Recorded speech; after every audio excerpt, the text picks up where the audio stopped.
In this training video, we'll show you how to rig your boat. We'll show you the key areas involved in rigging the sails and how to get your boat ready to launch. You'll also see some differences in rigging styles that apply from boat to boat. In this video, we mention a lot of technical terms. If you're unfamiliar with these, you may like to watch the Know Your Boat training video first for an explanation. Some boats have the mast inserted into a pocket on the mainsail. Some sails are hoisted up the mast using a halyard. Some sails are loose fitted to the boom. And some are close fixed to the boom.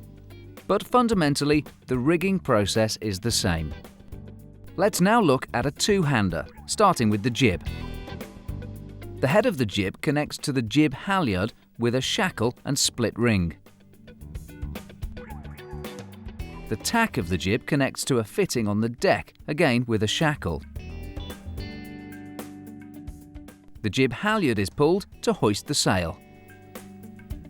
The jib halyard tail is connected to the tension system and pulled tight.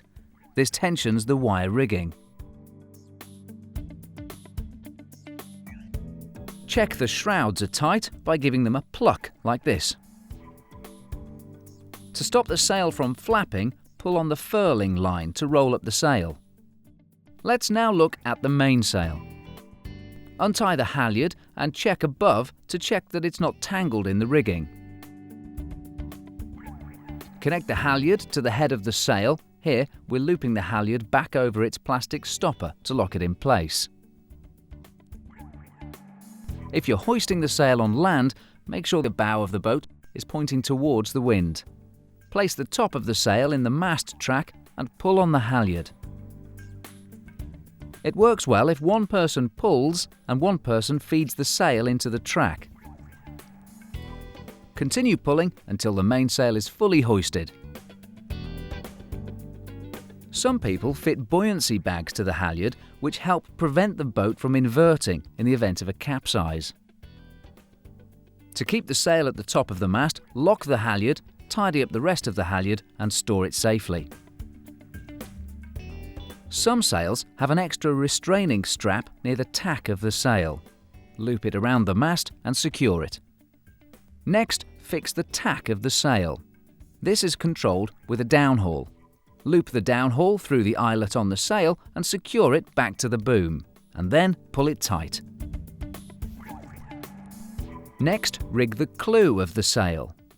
Here we see the corner of the sail inserted into a track on top of the boom and pulled out tight. The outhaul rope is then threaded through the eyelet and back to the end of the boom and secured. At the mast end of the boom, the sail outhaul is then pulled tight.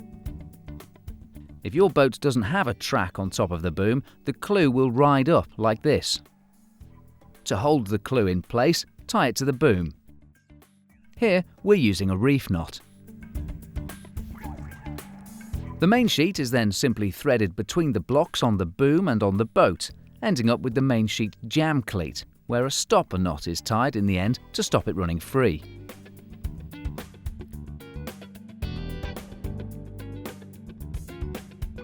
Some single-handers don't have wire rigging to support the mast. On these boats, the sail has a permanent pocket in which the mast is rigged. The whole unit is then lifted and inserted into the deck of the boat. These sails don't have a track along the boom to hold the foot of the sail in place. The clew end of the sail is then connected to the outhaul on the boom. It's important to tie the clew down like this, as it helps to keep the sail more controllable. Another system will have the foot of the mainsail sliding along a track on top of the boom, and the clew outhaul connects to the sail with a shackle. You may also have a wire halyard. In this situation, the shackle is fitted to the top part of the mainsail, and when the sail is hoisted, the end of the halyard fits over a rack at the bottom of the mast. In this configuration, the boom connects to the mast via a gooseneck, and the tack of the sail is permanently fixed to the end of the boom. In this situation, the downhaul is called the Cunningham, and it works in the same way. Poke the control line through the hole in the sail and tie it back to the end of the boom with a bowline. If your kicking strap is not permanently fixed to the boom, you'll have to connect it. If you have a lifting rudder, put it in place with the blade raised and make sure the safety clip is fitted. This prevents the rudder from falling off in the event of a capsize.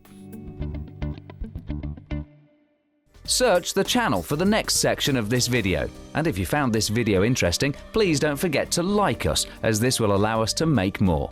And subscribe to the channel to receive automatic notifications when we add more videos. Check out the rest of the channel for other topics, or visit sailaboattv, where you can buy the full-length versions or the DVDs and the book to accompany the videos.